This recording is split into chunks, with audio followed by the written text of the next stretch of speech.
सर्वप्रथम समस्त गुरुजनों और भारत माता को मेरा नमन, और यहाँ पर बैठे हुए सभी बच्चों को ढेर सारा प्यार। बड़ा हर्ष है हमारे अंदर और बड़ा उल्लास है, बड़ा जोश है हमें कि हम आजादी का जश्न मना रहे हैं। आजादी का जश्न मनाते मनाते 74 साल हो गए। अब बारी है आत्मनिर्भरता की। माननीय प्रधानमंत्री मोदी जी ने भी अपनी वाणी से यही कहा है कि हम आत्मनिर्भर बने, और आत्मनिर्भर बनने के लिए सबसे जो आवश्यक चीज है वो है शिक्षा।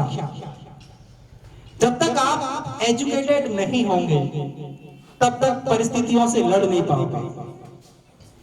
अगर मैं अपनी भाषा में कहूं एक एजुकेशन की डेफिनेशन, तो परिस्थितियों का मुकाबला करना ही, गौर से सुनिएगा, परिस्थितियों का मुकाबला करना ही शिक्षा है। और परिस्थितियां किसी के अनुकूल नहीं होती हैं। ज्यादातर लोग एक्सक्यूज देते हैं कि हमारे तो परिस्थितियां अनुकूल ही नहीं है, हम सफल कैसे हो जाएंगे। अरे परिस्थितियां तो किसी के अनुकूल होती ही नहीं है, परिस्थितियों को तो अनुकूल बनाना पड़ता है। आप इतिहास उठा करके देखिए, क्या भगवान राम के अनुकूल थी परिस्थितियां? बताइए बेटा। 14 वर्ष के लिए वनवास लग गया, पिताजी स्वर्ग को सिधार गए, उनकी स्त्री का हरण हो गया, भाई को ऐसी शक्ति लगी कि वो मूर्छित हो गए। क्या परिस्थितियां उनके अनुकूल थी? क्या भगवान कृष्ण के अनुकूल थी परिस्थितियां? जन्म नहीं हुआ उससे पहले तो माँ बाप को आजीवन कारावास हो गया। जन्म लिया तो रहने के लिए स्थान नहीं था, मथुरा में रहना है या गोकुल में। उसके बाद तमाम राक्षसों ने उन पर हमला किया। जब वो दूध पीते थे तब भी पूतना ने आकर के उन्हें मारने की कोशिश की। परिस्थितियां तो उनके अनुकूल भी नहीं थी, लेकिन उन्होंने परिस्थितियों को अनुकूल बनाया और इतिहास रच दिया, भगवान कहलाए वो। परिस्थितियां तो महात्मा बुद्ध की भी अनुकूल नहीं थी। मात्र 7 दिन के थे तभी उनकी माताजी का देहांत हो गया। सोचिए, बिना मां के कैसे बच्चा पला होगा, लेकिन वो भी भगवान बने। परिस्थितियां उनके भी अनुकूल नहीं थी, लेकिन परिस्थितियों को अनुकूल बना लिया उन्होंने अपने। परिस्थितियां तो महावीर स्वामी के भी अनुकूल नहीं थी। जैन धर्म जिन्हें बहुत मानते हैं, भगवान मानते हैं उन्हें, 30 वर्ष की उम्र में वो घर छोड़ के चले गए थे। कितने सारे एग्जाम्पल्स में दूं। परिस्थितियां तो अब्दुल कलाम जी के भी अनुकूल नहीं थी। 5 भाई 5 बहन एक ही परिवार में रहते थे। एक नाव थी, उससे उनका रोजगार चलता था, और जिस नाव के सारे लोग पार होते थे जिस मार्ग के लिए, उस मार्ग पर गवर्नमेंट ने पुल बनवा दिया। अब नाव का धंधा ही चौपट हो गया। लेकिन वो मिसाइल मैन बने और भारत के राष्ट्रपति भी बने। इसलिए परिस्थितियों की अनुकूलता का वेट मत करना, प्रतीक्षा मत करना, बल्कि परिस्थितियों को अनुकूल बनाना। आप सोचते हैं कि अब तो पढ़ाई नहीं चल रही, हम कैसे पढ़ें? पढ़ने के 1000 माध्यम है। जैसे कि लक्ष्मी मैडम ने बताया कि YouTube पर बहुत सारी चीज पड़ी हुई है। इंटरनेट अथाह सागर है, लेकिन दोनों चीज का अथाह सागर है, बर्बादी का भी अथाह सागर है और संपन्नता का भी अथाह सागर है। आपके ऊपर डिपेंड करता है कि आप किस चीज को चुनते हो। क्योंकि माँ बाप ने तो आपको मोबाइल लाके दे दिया, आपको इंटरनेट दे दिया, आपको लैपटॉप दे दिया, जितनी सुविधाएं आपको चाहिए वो सारी सुविधाएं अवेलेबल करा दी। और बेटा, जब मनुष्य रूप धारण कर लिया है, राम भगवान थे, कृष्ण भगवान थे, लेकिन जैसे ही मनुष्य का रूप धारण किया तो परिस्थितियां उनके प्रतिकूल होने लगी।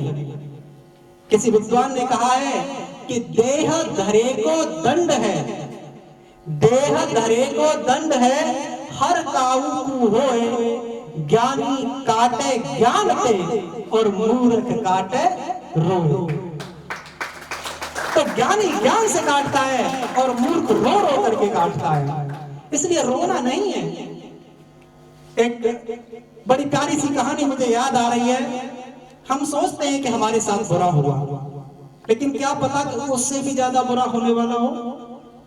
एक व्यक्ति जा रहा था, बहुत ही साधु धर्म का था, अच्छे विचारों का था, सात्विक विचारों का था। तो रास्ते में उसे एक व्यक्ति मिला। उसने उससे सहज स्वभाव से पूछा, भैया कितने बजे हैं? तो उसने एक डंडा मारा, बोला 1 बजा। वो अपने गुरुजी के पास गया, बोले गुरुदेव मैं इतने अच्छे विचारों का व्यक्ति हूं और मैंने बड़ी सहजता से पूछा था कि भैया कितना टाइम हुआ है, और गुरुजी 1 बज रहे थे। उसने मुझे 1 डंडा मारा और तब बोला 1 बजे हैं।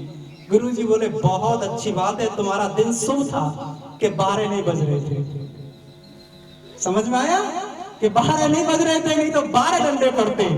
तो इसलिए कभी भगवान को दोष मत देना। जो प्रारब्ध में लिखा है वो भोगना पड़ता है, और प्रारब्ध हमारे कर्मों से बनता है, और ये कर्म ही हमारी आत्मा के साथ जाते हैं।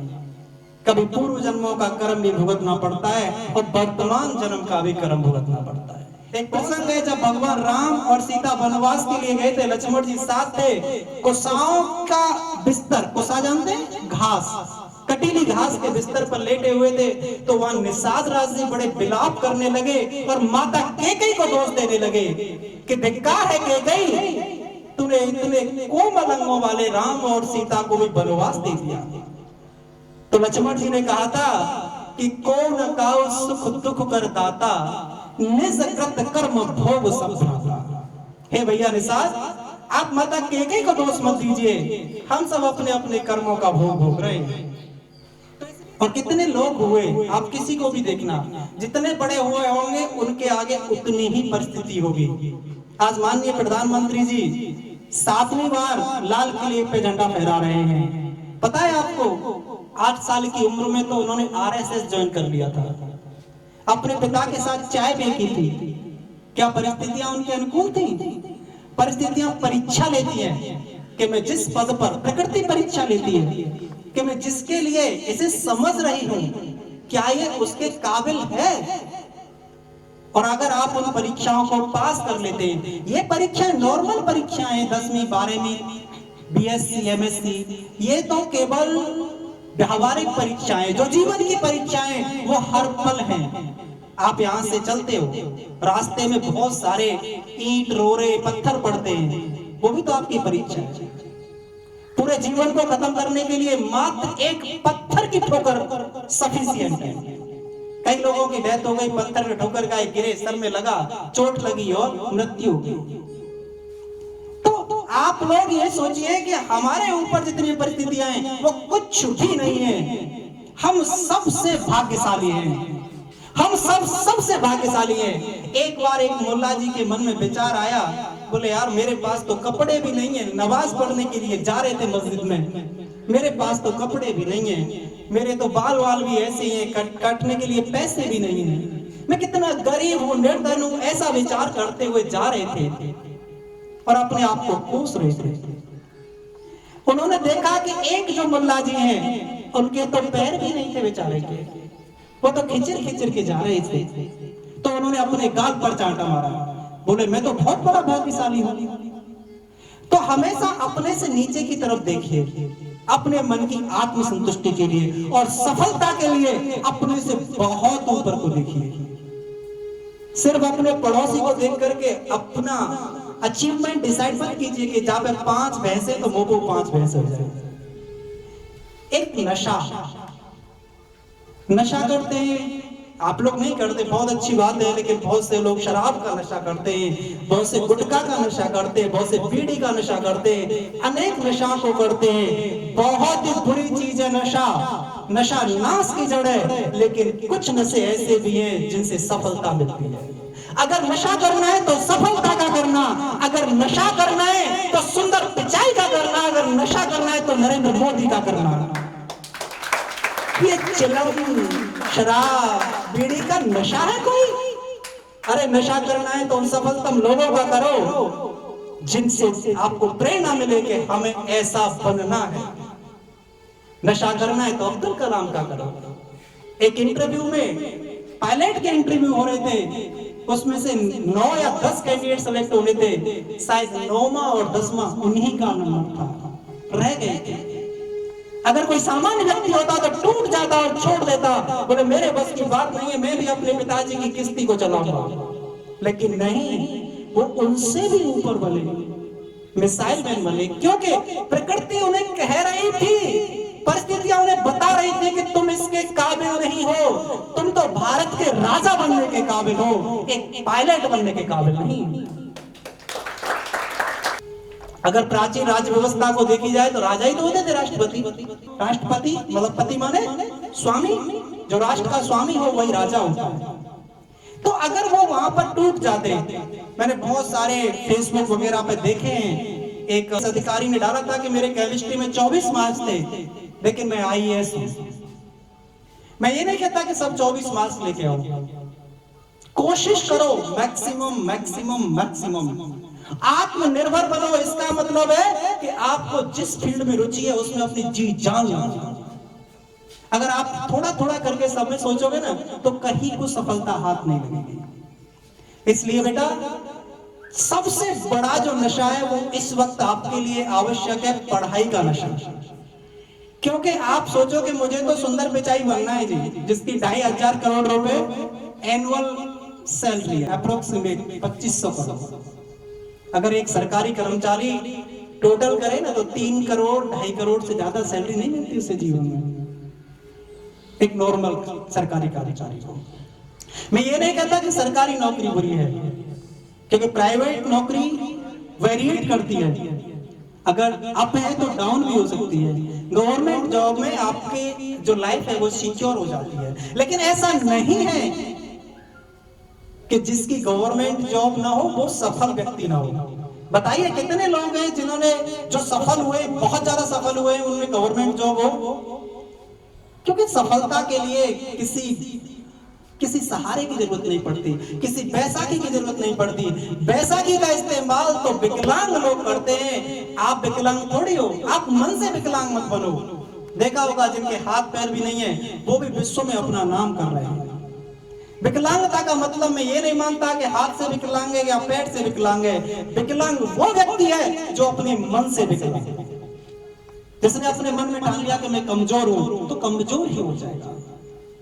कहा है ना कि ए जज्बाए दिल अगर मैं चाहूं, पहले भी बताया था मैंने तुम्हें कि ए जज्बाए दिल अगर मैं चाहूं तो हर चीज मुकम्मल हो जाए, मंजिल की तरफ 2 कदम रखूं तो सामने मंजिल आ जाए। आप लोग मंजिल की तरफ चलिए तो सही, आप मंजिल की तरफ बढ़िए, मंजिल तो आपका इंतजार कर रही है। मुझे नाम याद नहीं है, एक लेडीज ने इंग्लिश चैनल को तैरकर पार करने का संकल्प लिया था।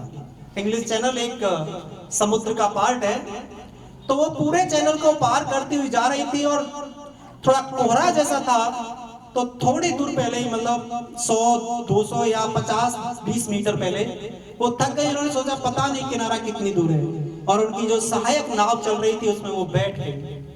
और जब नाव थोड़ी सी आगे बढ़ी तो देखा तो किनारा बहुत नजदीक था। बड़ा पश्चाताप हुआ कि सफलता से मैं मात्र चंद कदम दूर रह गई।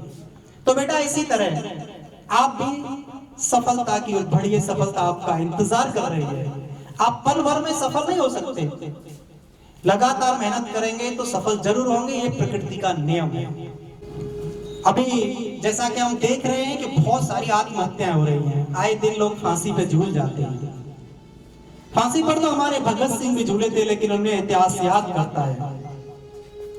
उनके इस पर्व को आजादी का पर्व मानते हैं हम। कभी भी आत्महत्या मत करना, because suicide is the offence to society, suicide is the offence to parent, and suicide is the offence to God, and suicide is the offense himself or herself. आत्महत्या समाज के लिए अपराध है, आत्महत्या आपके माँ बाप के लिए अपराध है, आत्महत्या भगवान के लिए अपराध है, और आत्महत्या स्वयं के लिए अपराध है। इस अपराध को मत करना। सुख और दुख तो आते जाते रहते हैं, सुख और दुख ये तो दोनों का संगम है। कहा भी है कि सुख सपना सुख कैसा है? सपने जैसा। कि सुख सपना दुख बुदबुदा दोनों हैं मेहमान, सबका आदर कीजिए जो भेजे भगवान। समझ में आया ना? कि सुख सपना दुख बुदबुदा दोनों हैं मेहमान, सबका आदर कीजिए जो भेजे भगवान। तो घबराना नहीं चाहिए। हम कहते हैं हमारे पास कुछ नहीं रहा। कौन कहता है कि मकान जल गया कुछ भी न बचा? मकान जल गया कुछ भी न बचा था, और जब मैं बच गया तो जला ही क्या? जब मैं बच गया तो जला ही क्या था? कुछ नहीं जला। तो इसलिए कभी भी परिस्थितियों से मत घबराना। बात करते हैं विद्यार्थी की। देखो, एक बहुत ही मार्मिक श्लोक में आप लोगों को सुना रहा हूं। बड़ी बड़ी क्लासेस के बहुत कम बच्चे यहाँ बैठे हुए हैं, बाकी स्टूडेंट्स यूट्यूब पे देख रहे होंगे। ये श्लोक सिर्फ छात्रों के लिए नहीं, समस्त जो जीवन जी रहे उन सभी के लिए है, लेकिन विशेषकर मैं इसे छात्रों को समर्पित करता हूं। किसी विद्वान ने कहा है कि अर्थातुराणाम गुरुर्न बंधु, कामातुराणाम भयम न लज्जा, विद्यातुराणाम सुखम न निद्रा, और क्षुधातुराणाम रुचिम न बेला। अर्थ समझाता हूं मैं आपको। अर्थातुराणाम गुरुर्न बंधु, जिसे अर्थ की चाहत हो, अर्थ मीन्स धन, जो धन का लालच हो, जो धन का लोलुप हो, जो धन की चाहत रखने वाला है, उसका कोई छोटा बड़ा नहीं होता। गुरु का मतलब बड़ा होता है, ना उसका भाई होता है, ना कोई बड़ा होता है, ना छोटा होता है। आपने गाना सुना भी होगा ना, बाप बड़ा ना भैया, सबसे बड़ा रुपया। तो ये अर्थातुराणाम लोगों की बात है। कामातुराणाम भयम न लज्जा, जो काम के लिए आतुर हो उसे न भय होता है, न शर्म होती है, न उसे लज्जा होती है। इसी प्रकार विद्यातुराणाम आपके लिए सबसे महत्वपूर्ण है। विद्यातुराणाम, विद्यातुराणाम मतलब विद्या के लिए जो आतुर है, सुखम न निद्रा, न उसे सुख की चाहत होनी चाहिए और ना ही निद्रा की। सोने के लिए सभी मनोवैज्ञानिक कह चुके हैं कि 6 घंटे सफिशिएंट है। अगर कोई बच्चा 12 बजे तक पढ़ता है तब भी वो 6 बजे जग सकता है। पहले हजारों वर्ष तक तपस्या करते थे, अब तो तपस्या 5 से 6 वर्ष की रह गई है बस। हाई स्कूल कर लो, इंटर कर लो, ग्रेजुएशन कर लो ढंग से। जितनी लोग तपस्या करते थे, रावण ने कई हजार वर्ष तक तपस्या की थी, अपने मस्तक को काट काट करके भोलेनाथ के सामने समर्पित कर दिया था, तब जाके वो महाबली बना था। लेकिन अब महाबली बनने के लिए आपको कितनी मेहनत करनी है? 10th अच्छी परसेंटेज से, 12th अच्छी परसेंटेज से और ग्रेजुएशन अच्छी परसेंटेज से। सुखम न निद्रा, सुख की लालसा मत करो कि मेरे लिए ये सुख होने चाहिए, मेरे लिए ये सुख होने चाहिए और मुझे तो सोना चाहिए। ये 2 चीजें आपके लिए बहुत ही खतरनाक हैं, सुख और निद्रा। दोनों को त्याग दो, क्योंकि आपके पास 24 घंटे हैं और आपके पास इंटर करने के लिए 2 ही साल हैं, और अब तो मात्र 4-5 महीने बचे हैं। या तो इसमें सो लो, और वैसे भी बुजुर्ग लोग कहते आए, जो सो मत है सो खो मत है, जो जागत है सो पावत है। तो आपको तय करना है कि आप अपना खोना चाहते हो या कुछ पाना चाहते हो। डियर स्टूडेंट्स, नेक्स्ट है इस श्लोक में पाठ, क्षुधातुराणाम रुचिम न बेला। अगर भूख लग रही हो तो ना तो समय का बोध होता है कि रात्रि के 12 बज रहे हैं या 1 बज रहे हैं, भूख से व्याकुल हो व्यक्ति तो कितना भी समय हो उसे बस भोजन मिल जाए। बेला माने समय नहीं देखता, रुचि नहीं देखता, जो मिल जाए वो है। कभी कभी भूख लगती तो क्या कहते हैं, कच्छू मिल जाए, अब तो कुछ भी मिल जाए उसी से पेट भर लेंगे हम। तो क्षुधातुराणाम रुचिम न बेला, ना बेला का ज्ञान होता है, ना रुचि का ज्ञान होता है। आपके लिए सबसे महत्वपूर्ण इसमें यही है कि विद्यातुराणाम सुखम न निद्रा। मैंने देखा है कई बच्चों को, अगर 11-12 बजे तक पढ़ लिए तो सुबह 9 बजे तक सोएंगे और कहेंगे हम पढ़े नहीं थे रात को। वो लोग भी पढ़ रहे हैं, जो 18, 19 या 20 घंटे भी पढ़ लेते हैं। दूसरा एक और चीज सबसे बड़ी, सिर्फ टाइम को कॉन्सेप्ट मत करना कि हमें तो 18 घंटे पढ़ना है। देखिए, पढ़ने के लिए सबसे महत्वपूर्ण चीज है रुचि, इंटरेस्ट। अगर आपके अंदर रुचि नहीं है तो आप 18 घंटे नहीं 24 घंटे पढ़ लीजिए, कुछ भी याद नहीं होगा। लर्न करने के लिए आपका इंटरेस्ट बहुत जरूरी है। आपने किताब रख ली सामने और पढ़ रहे हैं, घर वालों को लग रहा है पढ़ रहे हैं और आप ख्वाब देख रहे हैं कि मैं IAS बनूंगा, फिर एक नीली बत्ती गाड़ी में चला करूंगा, फिर मेरे पीछे 5-7 गाड़ी आगे और 5-7 पीछे गिर पड़ेंगे और तुक्का लगे तो खाट पे गिर पड़े। ऐसे थोड़ी होगा। एक और कहानी मुझे याद आ रही, बड़ी रोचक कहानी है। एक बार एक नवयुवक गुजर रहा था और बगल में एक व्यापारी था, तेल का व्यापारी था। तो उसने कहा, भैया हमारा एक पीपा है, पीपा जानते हैं ना, कैन। तो एक कैन है, इसे अपने सर पे रख के ले चलो, मैं आपको 1 आना 2 आना दे दूंगा। काफी प्राचीन बात है ये।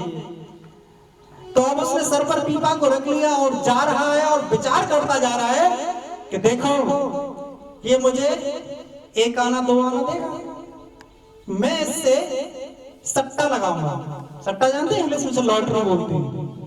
फिर मेरी लॉटरी खुल जाएगी, मुझे 100 आना मिलेंगे, 100 आना मिलेंगे। फिर मैं एक दुकान खोलूंगा, दुकान खोल के फिर मैं बहुत पैसा है जाऊंगा। फिर मेरा ब्याह है जाएगा, मेरे नाती है जाएंगे। फिर मैं हुक्का पी करूंगा बैठ के, तो कबो कबो नाती मोते पैसा मांगे आया करेंगे कि बाबा पैसा दियो पैसा दियो। तो मैं न्यू मुड़े हलाता करूंगा, मैं ना दे रहा। इतने भी पीपा गिर पड़े, अब पीपा नीचे गिर पड़े, व्यापारी बोलो तेरी पीपा तोड़ की चुप पड़ियो, मेरी तो कोरोना ठहरेगी और तू अकेले पीपा की पड़ रही है। तो बेटा, इस कहानी का तात्पर्य है कि कल्पनाओं में मत जियो, यथार्थ में जियो। आप IAS तभी बन सकते हो जब आप पढ़ोगे। आप पढ़ोगे ही नहीं तो IAS कहां से बन जाओगे। आप सिर्फ सोचो सोचो, तो सोचने से कुछ नहीं हो रहा। बोर तो नहीं हो रहे, ठीक है ना। तो पीपा न जाए पर बस ध्यान रखिए, ठीक है ना। क्योंकि कल्पना हम बहुत अच्छी कर लेते हैं, साकार करने के लिए हमें बहुत मेहनत करनी पड़ती है। और उस मेहनत के लिए कोई और नहीं आएगा संसार में, कोई आपके साथ नहीं होगा, आप स्वयं होंगे। और सबसे बड़ी आपका स्व अध्याय होगा। जैसे मैं कई बच्चों से पूछा मैंने आज कि कौन सी एक्सरसाइज चल रही है, तो बोल रहे थे एक्सरसाइज 7 चल रही है। हम 6.5 पे चल रहे हैं, उनकी 7 चल रही है, बहुत अच्छी बात है। लेकिन कुछ जो 4 पॉइंट पे या 3 पॉइंट पे या 2 पॉइंट पे चल रहे हैं, उनके लिए मैं क्या आप साथ साथ ही पढ़िए। हमने एक ऐप बनाया है जो आज शाम तक पूरी तरह से रन हो जाएगा, जिसका नाम है SVS स्मार्ट क्लासेस। आप प्ले स्टोर पे जाओगे, SVS स्मार्ट क्लासेस डालोगे तो उसमें आपका ऐप आ जाएगा। उसे आप अपने फोन में रजिस्टर कीजिए। उसमें कुछ कंडीशन है, क्योंकि वो पेबल है, फ्री नहीं है। जो भी निर्धारित फीस है उसका पेमेंट करेंगे तो ओपन हो जाएगा।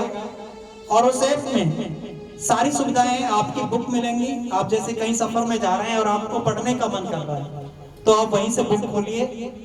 अगर आपको सॉल्यूशन समझ में नहीं आ रहा तो उसका सॉल्यूशन देखिए। अगर आपको उसकी सपोर्टिंग बुक की जरूरत है, जैसे NCERT का एग्जाम्पलर है, वो वहां मिलेगा, उसका सॉल्यूशन मिलेगा, वीडियोस मिलेंगे। अपने कान में लीड लगाओ, गाने सुनने से क्या होता है, उस वीडियो को सुनो ना, उस वीडियो को सुनो, वो काम की चीज है आपकी। उसमें मैंने एक और जो बेहतरीन ऑप्शन कराया है कि मान लीजिए आप कहीं ऐसी जगह बैठे हुए जहां वाईफाई कैंपस है या जहां पर नेट अच्छा चल रहा है, क्योंकि गांव में ये प्रॉब्लम होती है कि कहीं पे नेट अच्छा चलता है, कहीं पे नहीं चलता। तो जहां पर अच्छा मिले वहां पर आप वीडियो को डाउनलोड कर सकते हैं और फिर ऑफलाइन वीडियो भी देख सकते हैं। ये यूनिटी है उस सॉफ्टवेयर की।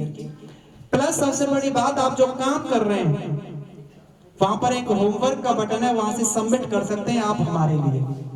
व्हाट्सएप नंबर है, वहां से डायरेक्ट व्हाट्सएप भी कर सकते हैं। इसे हम चेक करके आपको बताएंगे कि आप कहां कमी कर रहे हैं। एग्जाम टाइम पर हम वहां पर सैंपल पेपर्स, रिवीजन नोट्स और रिवीजन की वीडियोस भी अपलोड करेंगे, तो आप लोग उसका फायदा उठाइए। उसे जर्नली हमने बनाया है, not for SVS but also whole world. तो आप लोग उसका लाभ उठाइएगा। और कोई बात आपके मन में हो तो आप लोगों के पास हम रहते ही हैं। क्लासेस ऑनलाइन चल रही हैं, लेकिन फिर भी ऑफलाइन की व्यवस्था काफी कुछ की गई है। बड़ा खेद का विषय है कि बहुत कम बच्चे इंटरेस्टेड हैं। मैंने बताया इंटरेस्टेड इसलिए मना कर रहा हूं क्योंकि जब तक रुचि नहीं होगी तब तक आपके हजार बहाने होंगे कि मेरा तो नेट नहीं चलता। जब अपने घर टीवी नहीं होती थी तो पड़ोस के घर में पिक्चर देखने के लिए पहुंच जाते थे, लेकिन अपने काम की चीजें वो दूसरे के यूट्यूब पे नहीं पहुंच सकते। भैया 10 मिनट हमें देख लेने दे, कोई मना कर देगा? वैसे इकट्ठे चार है कि ताश मार तो खेल लेंगे। कौन सा खेल हो? लूडो। लूडो खेलने के लिए पार्टिसिपेट हो सकता है मोबाइल, लेकिन यूट्यूब पर काम की चीज देखने के लिए you can not participate your mobile. तो अपने लिए करो, स्वयं के लिए करो। आत्मनिर्भर बनने का मतलब यही है कि अपने लिए कुछ करना है। देखिए बार बार गवर्नमेंट आत्मनिर्भर आत्मनिर्भर बोल रही है, इसका मतलब ये है इन फ्यूचर गवर्नमेंट जॉब में कमी आएगी।